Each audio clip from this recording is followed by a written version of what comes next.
Tomato শুটকি দেওয়ার জন্য আমি এখানে বেশ কিছু টমেটো নিয়েছি।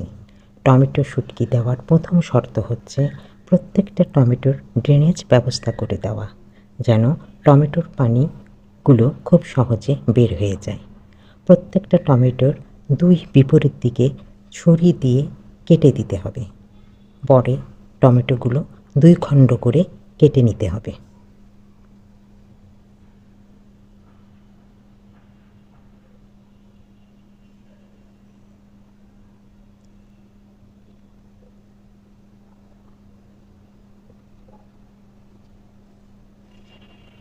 ট্রেতে একটি কাপড় বিছিয়ে টমেটোগুলো রাখতে হবে এবং প্রত্যেকটি টমেটোর উপরে পর্যাপ্ত পরিমাণে লবণ ছিটিয়ে দিতে হবে।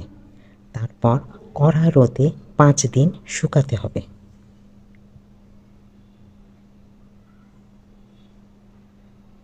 5 দিন শুকানোর পর টমেটো শুটকি তৈরি হয়ে যাবে।